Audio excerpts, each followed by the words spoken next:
10th class का SST जो social studies है उसमें आपदा प्रबंधन या निवारण जिसको हम कहते हैं उसे पढ़ना होता है। और उसी में एक चैप्टर है, पहला चैप्टर है जिसका नाम है प्राकृतिक आपदा, एक परिचय, यानी इसमें आपदा के परिचय के बारे में पढ़ना है। और इसमें से बोर्ड एग्जाम में, बिहार बोर्ड में टोटल 8 ऑब्जेक्टिव क्वेश्चंस पूछा जाता है जो कि 1-1 नंबर का होता है।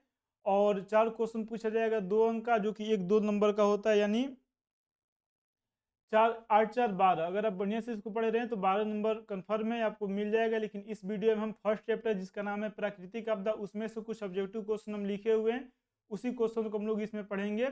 और वो पूरा आपको याद हो जाना चाहिए क्योंकि सब इंपॉर्टेंट है और बहुत आसान है।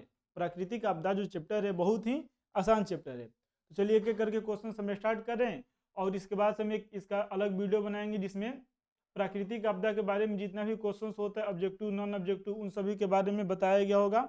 बहुत जल्द ही हम बनाने वाले हैं। और इस चैनल पर अगर आप नए हैं तो इसे आप जरूर लाइक शेयर और सब्सक्राइब कर दीजिए। चलिए एक एक करके हम क्वेश्चंस स्टार्ट करें। क्वेश्चन नंबर फर्स्ट, पहला क्वेश्चन,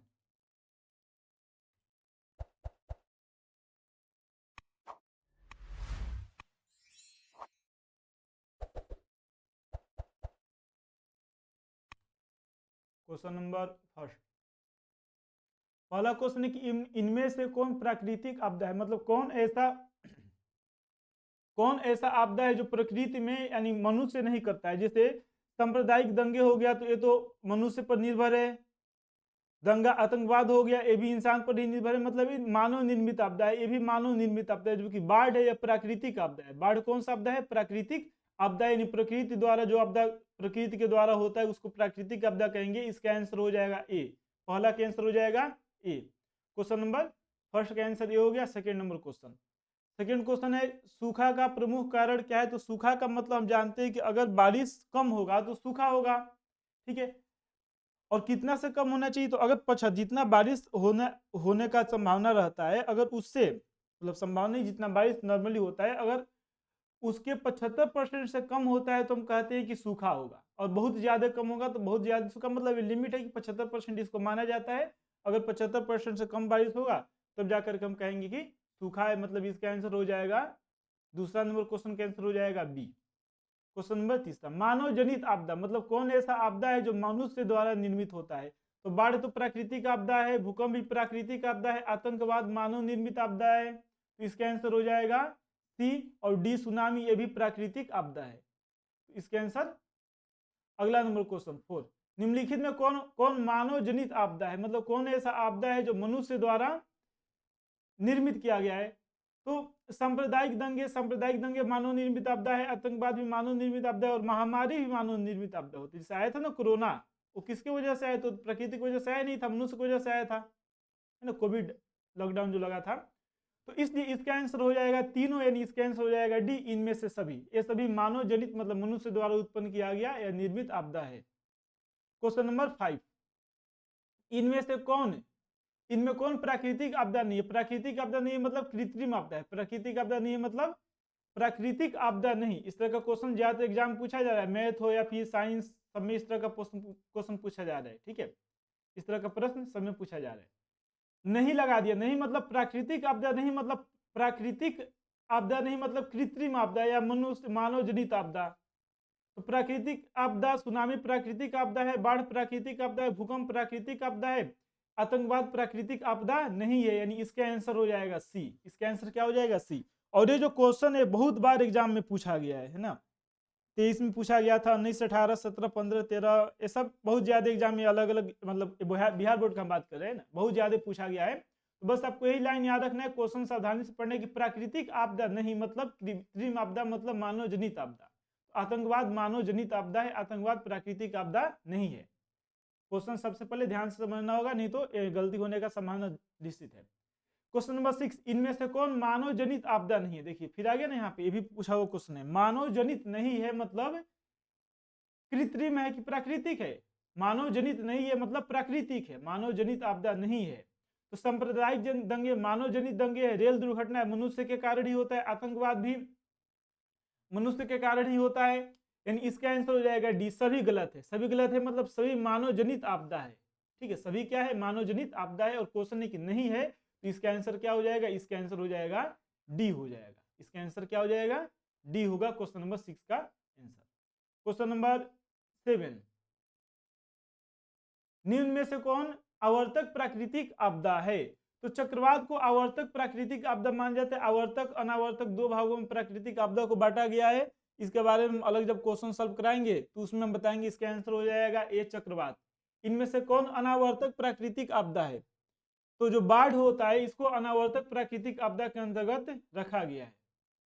अगला क्वेश्चन, इनमें से कौन आवर्तक प्राकृतिक आपदा नहीं है। देखिए यहाँ पे वही आगे ना क्वेश्चन, आवर्तक प्राकृतिक आपदा नहीं, आवर्तक प्राकृतिक आपदा नहीं, इसका मतलब क्या है। तो आवर्तक प्राकृतिक, इसको थोड़ा नीचे कर ले, आवर्तक प्राकृतिक आपदा नहीं का मतलब क्या हो गया, अनावर्तक प्राकृतिक आपदा।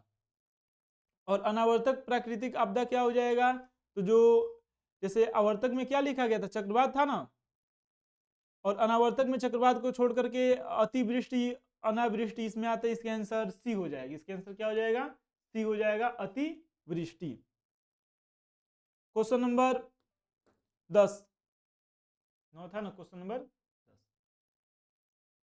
इनमें से कौन अनावर्तक प्राकृतिक आपदा नहीं है। फिर वही क्वेश्चन को घुमा करके पूछा हुआ है, अनावर्तक प्राकृतिक आपदा नहीं है। अनावर्तक नहीं है मतलब आवर्तक है, भूकंप। इसका आंसर क्या हो जाएगा, भूकंप हो जाएगा। ठीक है, इसका आंसर क्या होगा, भूकंप।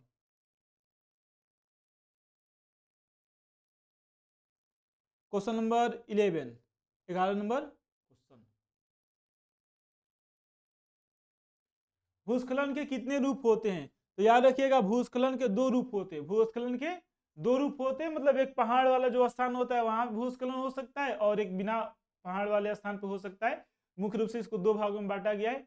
भूस्खलन कितने रूप होते हैं, तो भूस्खलन के दो रूप होते हैं। क्वेश्चन नंबर 11 था। क्वेश्चन नंबर 12, इनमें से कौन पर्वतीय राज्यों के लिए, मतलब जो पर्वत जहां पे पहाड़ है उसके लिए गंभीर आपदा है, किंतु बिहार के लिए नहीं है। तो इसका आंसर होगा सी। याद रखिएगा भूस्खलन और हिमस्खलन, मतलब भूमि जो होता है वो जो पहाड़ हो गया मान लीजिए टूट करके गिर रहा है, या फिर भूस्खलन हो गया मतलब कहीं का जमीन धंस गया, या फिर हिमस्खलन जो हिमालय क्षेत्र है या फिर जहाँ पे बर्फ होता है वहां पे हिमस्खलन होता है, और भूस्खलन हिमस्खलन। इसका आंसर हो जाएगा सी। बिहार में पहाड़ है नहीं, तो बिहार में पहाड़ जब है ही नहीं तो वहां पे भूस्खलन का संभावना, हिमस्खलन का संभावना बहुत कम है, मतलब नहीं होता है। बिहार के लिए कोई आपदा नहीं है। बिहार के लिए जो सबसे बड़ा आपदा है वो क्या है बताइए तो कमेंट करके। बिहार के लिए सबसे बड़ा आपदा क्या है, तो याद रखिएगा बिहार के लिए सबसे बड़ा आपदा बाढ़ होता है। बाढ़ है, होता है नहीं, बाढ़ है। बिहार का सबसे खतरनाक आपदा बाढ़ है। सबसे ज्यादा प्रभावित लोग होते हैं बिहार में बाढ़ की वजह से। तो ये था क्वेश्चन नंबर 12।